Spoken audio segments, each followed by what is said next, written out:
What's up, kids? Anthony Laporta Jr. in home fitness and health, all about health, happiness, and success. So today is day 7.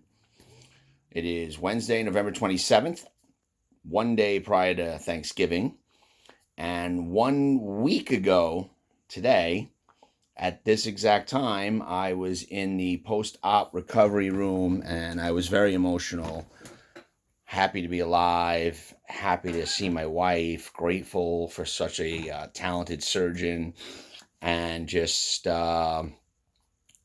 thinking about all the things in my world that I'm grateful for. So, the purpose of this video, though, what I'm going to write on it is you hate cardio, right? And some people love cardio, but most people that I have worked with as a trainer in the last 15 years, and just personally, I don't love cardio. Put me through a 2-hour martial arts class, some kind of pickup sports game, or swimming in the ocean, or anything exciting like that is great. But cardio in the regular sense of the word, like jogging, elliptical, treadmill, anything that's not a sprint is just cardio, right? And I don't like it, and I know a lot of people don't like it, and maybe I've just been a little bit emotional. Like I said, it's day 7 after a total hip replacement. I'm only 50. It's part of my career, my identity. Everyone keeps telling me, "Look how great you recovered. 2 visits from home physical therapy. You're already cleared for outpatient. You're doing great. You're walking without a cane 5 days after surgery." It's amazing, and I agree with all of that. But we all have different reasons that we are emotional or afraid or worried or whatever. The point of this video is back to cardio.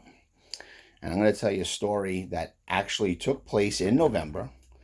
I know for sure because I know where I was working and who my clients were. It was November of 2004. And that's 15 years ago. I was the manager of the Workout World in Brick. I was previously a trainer at the Workout World in Freehold. Now I was managing their Brick location. And I had a client. It's driving me nuts that I cannot think of nor find her name. But she was in a wheelchair. And pretty much for life, she was in this wheelchair. She was a thick, muscular girl, a little bit heavy set, but strong. And I was her trainer, and I loved her. And her positive outlook on life, despite so many challenges, was just unbelievable to me. It just was unbelievable. And she loved that I was always creative and finding new ways for her to transfer out of the wheelchair onto equipment to do things that she thought she could never do. And it's worth more than any dollar amount. But here was the lesson. So if there's a thing called an upper body bike, right? That you sit and there's handles and you pedal with your arms, which I'm mimicking with the phone in my hand, as if you're riding a bike with your arms, okay? And it's a great workout. I mean, I've done it with professional fighters and I've done it with rehab people. If you use that machine correctly, SciFit, it's amazing. Okay, so she's in the wheelchair. That's basically her only cardio is that thing, and she's doing it. And we're ending our session doing some sprints on there. Now, my next client comes over. She's like, say, 15 minutes early and doesn't know if this girl is my client or not. I also don't think she saw the wheelchair. I think because I moved the seat out of the way, she just thought she was sitting on the seat and doing the arm bike.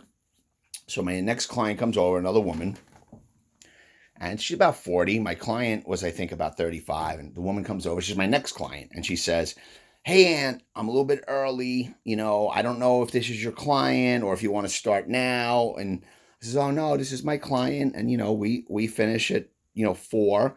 And then I'll be right at the training desk ready to go." And she says, "Oh, all right. I guess I got to go do the treadmill."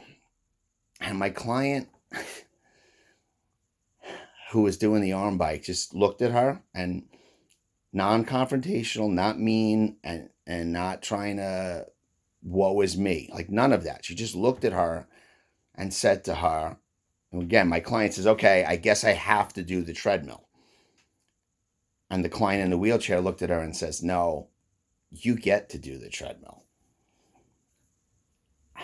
I think of that anytime I don't want to work out, anytime I don't want to do cardio, anytime I don't want to warm up, anytime I don't want to do something else in life that I get to do that someone else doesn't. And we all walk around so frequently thinking we have to do something.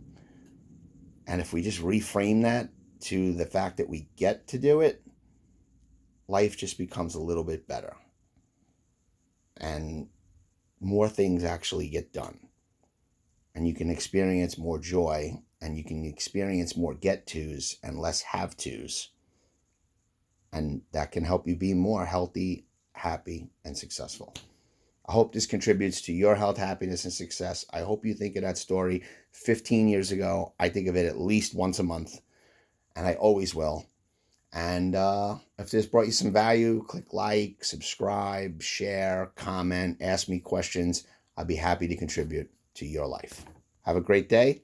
Have a great 2019 Thanksgiving.